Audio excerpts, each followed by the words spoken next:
कांग्रेस प्रभारी दीपक बाबरिया जहां विधानसभा चुनाव में कांग्रेस को मिली हार का ठिकरा ईवीएम पर फोड़ते हुए नजर आ रहे हैं और पार्टी की गुटबाजी को नकारते हुए बीजेपी पर आरोप लगा रहे हैं कि गुटबाजी का प्रचार भाजपा कर रही है, लेकिन कांग्रेस के पूर्व विधायक शमशेर सिंह गोगी की निशाने पर पिछले कई दिनों से कांग्रेस के प्रभारी दीपक बावरिया और कांग्रेस प्रदेश अध्यक्ष उदय भान निशाने पर है। पूर्व विधायक शमशेर सिंह गोगी ने कहा, ईवीएम हार का एक फैक्टर हो सकता है, लेकिन मुझे लगता है हार का कारण संगठन ना होने और सीनियर नेताओं का आपसी तालमेल ना होना और पार्टी के जो सीनियर नेता थे उनकी आपस में बात तक नहीं होती थी। उसी को लेकर लोगों में गलत मैसेज गया। उसे मैसेज का भाजपा ने पूरी तरह से भुनाने का काम किया और उस पार्टी को बहुत नुकसान हुआ। अपने आप को बचाने के लिए प्रदेश अध्यक्ष कुछ और कह रहे हैं और प्रदेश प्रभारी कुछ और कह रहे हैं। ईवीएम कोई फैक्टर हो सकता है, इससे मैं इनकार नहीं करता, लेकिन मेरे को लगता है कि ईवीएम से नहीं, ज़्यादातर संगठन ना होने की वजह से और आपसी जो तालमेल नहीं था। जो सीनियर लीडर थे उनकी आपस में इवन बातचीत भी नहीं होती थी और उसी को लेके लोगों में गलत मैसेज चला गया और उस मैसेज को बीजेपी ने भुनाया। उन्होंने पूरी तरह से उसका नरेटिव बनाया और उस नरेटिव से नुकसान हुआ है।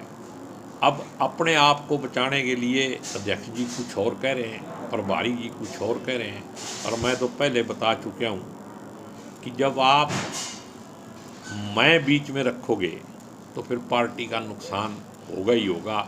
यहाँ इलेक्शन मैं पे ज़्यादा डिपेंड था। आज भी अध्यक्ष जी ने पहले बयान दिया कुछ और बयान था, कल बयान दिया कुछ और है, बावरिया जी उसका खंडन कर रहे हैं।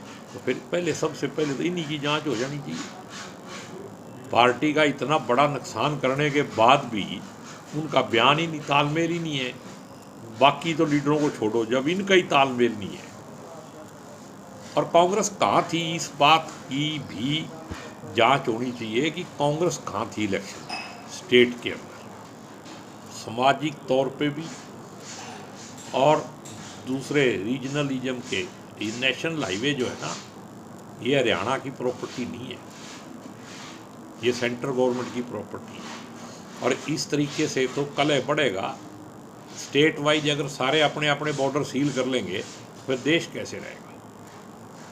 तो ये आरएसएस की पॉलिसी के अनुसार नीतिगत तरीके से किया जा रहा है। जैसे मणिपुर में कर दिया, दूसरी स्टेटों में, यूपी में आपने देखा वोट तक नहीं डालने दिए।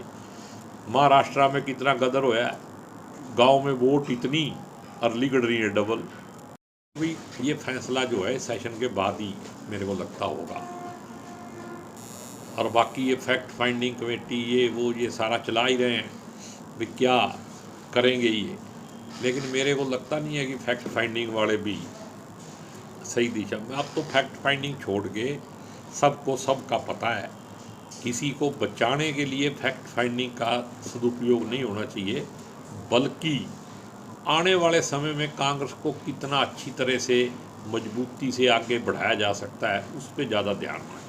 पूर्व विधायक शमशेर सिंह गोगी ने कहा, प्रदेश अध्यक्ष जी ने कुछ और बयान दिया, बावरिया जी इसका खंडन कर रहे हैं। सबसे पहले इन दोनों की ही जांच होनी चाहिए। उन्होंने कहा, पार्टी का इतना बड़ा नुकसान होने के बाद का ही तालमेल नहीं है तो बाकी लीडरों की क्या बात करें।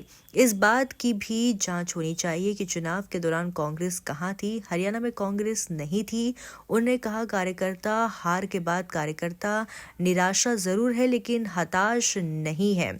फिर से वो दिल्ली की तरफ ताक रहा है, कोई अच्छा फैसला हो ताकि पार्टी को नई लीडरशिप मिल सके। जम्मू बॉर्डर पर किसान पिछले कई दिनों से डटे हुए हैं और दिल्ली को जाने पर अड़े हुए हैं, जिस पर कांग्रेस के पूर्व विधायक ने कहा, पंजाब के किसके देश के नागरिक नहीं है। सरकार सुप्रीम कोर्ट की बात भी नहीं मान रही है।